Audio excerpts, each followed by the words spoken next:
Kristiyanong may sakit. How painful on the part of Mary and Martha.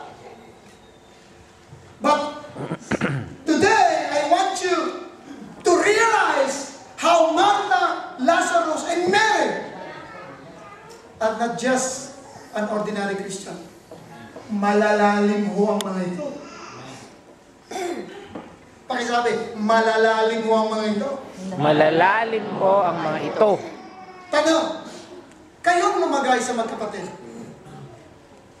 Wala nung may sakit, hindi nag-appear. Nung namatay, hindi nag-appear. Nung burot, nung libig, hindi nagkapatid. Napakasakit nun.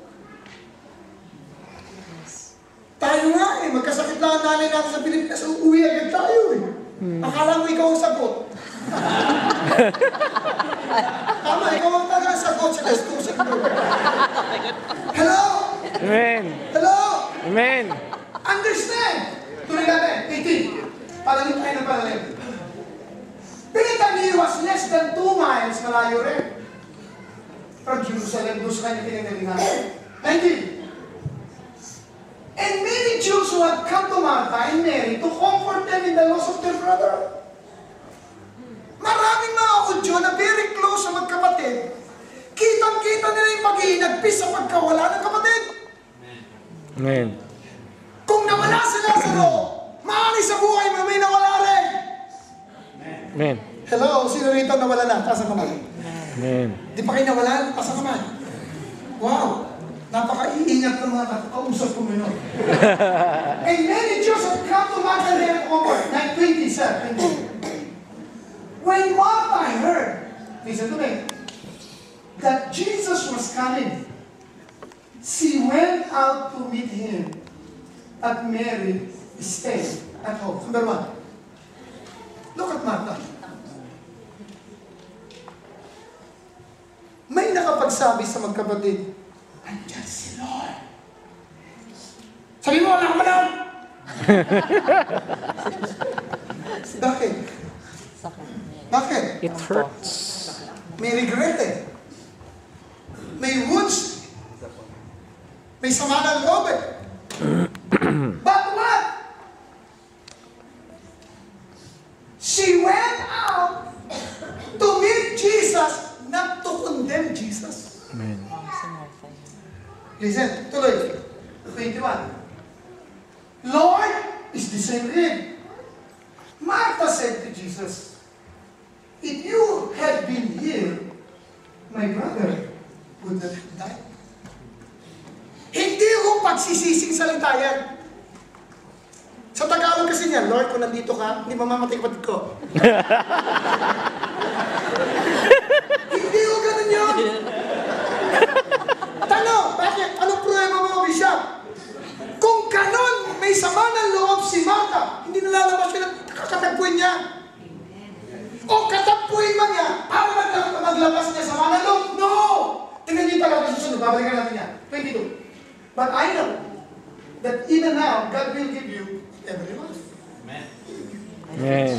Pwede bang lumapit ako na may sama ng loob sa'yo, Pastor? Sabihin ko sa'yo, kung nandito ka lang, di mamatay ko dito. Pero,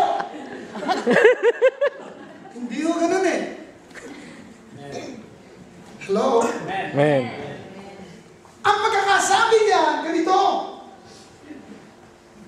Panginoon, kung nakarating po sana kayo, hindi po mamamatay ang kapatid. Pero, wala po akong sama ng loob sa'yo.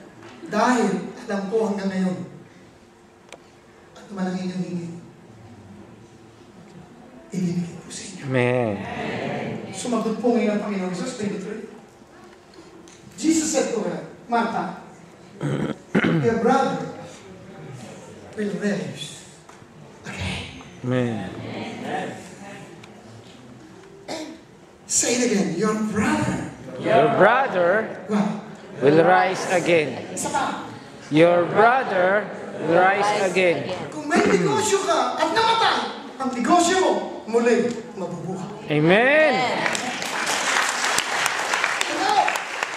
Tinanggal ka sa trabaho, ngayon pa naman kay Papa,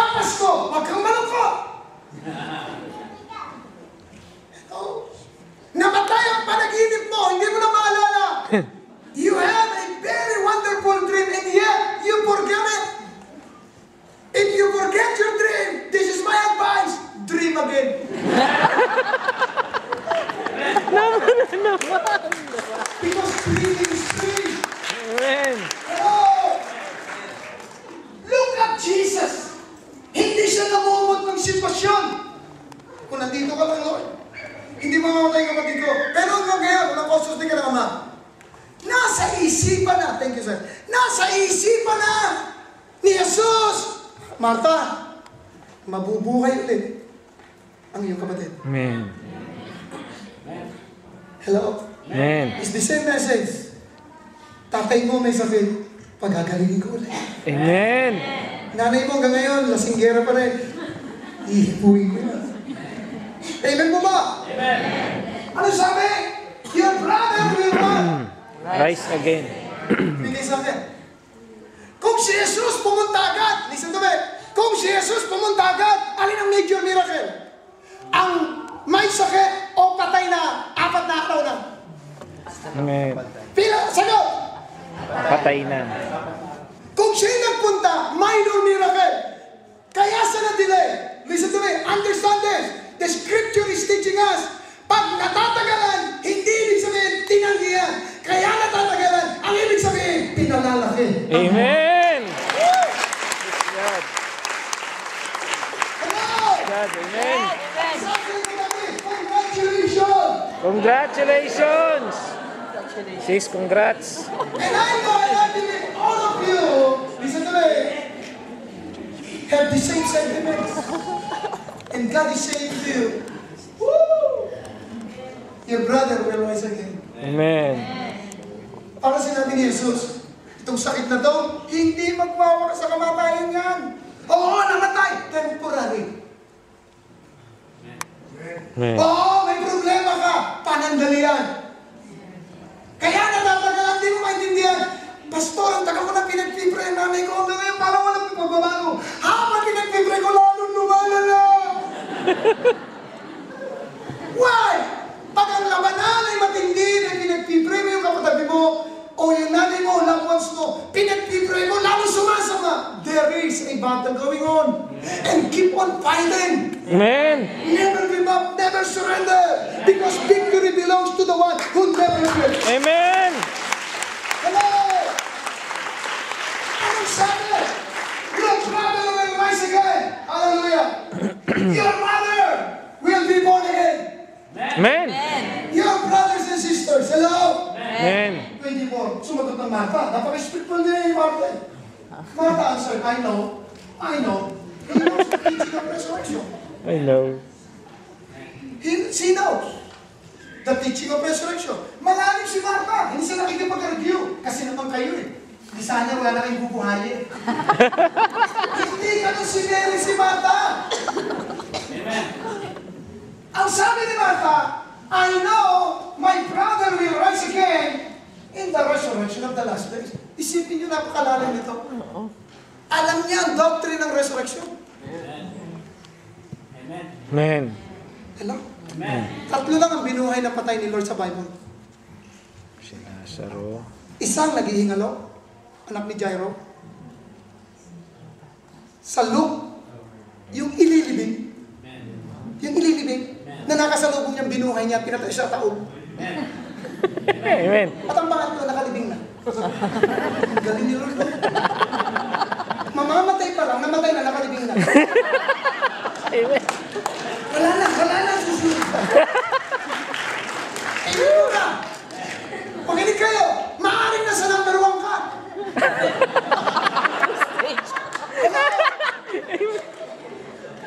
Maaaring nasa number 2 ka. Ano yung ko sabihin doon? Hindi ko sinasabing mamatay kayo. Die to yourself. Amen. Pagpatay, ang isang tao, wala nang alam. Wala nang nararamdaman. Kuna mo ng picture, smile. Kahit anong pilit mo, di naman tatawa yan. Bakit? Patay na yan. Kaya mga patay, number 1, sa libing sila nangunguna. Amen. Gusto niyo pang mauna? Gusto niyo mauna? Lagi at sundan kayo ng tao. Dennis. Walang patay akong nakita na inilibing na nasa ulo yung patay. At ang tao na uuna. Laging patay lang ang una. Amen. Tama hindi? Amen. Tama! Amen. Gusto mo pang mauna? Mamatay ka sa sarili. Pag ikaw hanggang ngayon, katagal-tagal mo ng Kristiyano, maramdamin ka pa, hindi ka pa patay. Buhay na buhay. Amen. Meron dito, leader, hindi lang nakakami ni Pastor Rico, nagtampo. Ang baka mo. Hindi ka lang nakakami, magtatampo ka. Eh, di ko gusto mo, iuwi mo isang kamay niya. Tampo mo kasi. Tansyan. Sasay ka namin ko, nasasaktan ka ba? Sabay-sabay ka. Nasasaktan ka ba? Buhay na buhay ka ba? Buhay na buhay ka ba? Pangalawa, ang patay, listen to me, ang patay, maliwanag. Marami yun. Wala ako nakitang burol na madilim. Ay, tatakbuhan yun.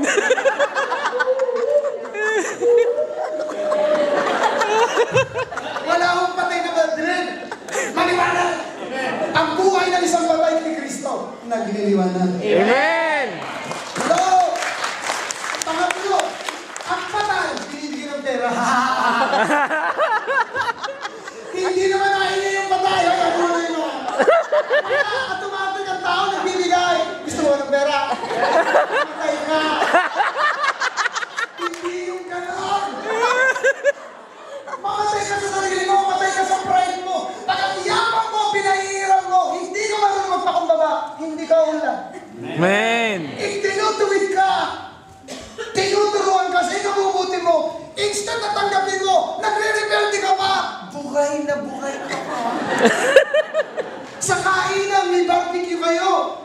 Pila, natingnan mong dumating sa'yo, kukunti na lang. Hirang mga tao to. Kasi paano naman lang. Kami na gusto, alis na ako. Paano mo, pagkain lang, magkakaganyan ka. Sumama ka sa akin, pakakainin kita. Hello! Dapat sa kainan, hindi nini-Istanbul. Kaya nga nung bumili yan. Kaya nga nandito. Amen. Sa mga conference ng mga pastor, nandun na yung kain na sa mesa, nandun na sa pagkain sa mesa. Pila. Nauna yung pastor. May chicken dito, may chicken dito, pare-pare naman yun eh. Malaki ang kabila, pinagpalit pa. Pastor yan, ha? At sasabihin ako kainin, pagpalain mo pa rin. Eh kung bababa lang ano, mapatuhan ko. Sasabihin sa'yo, pagpalitin mo ano.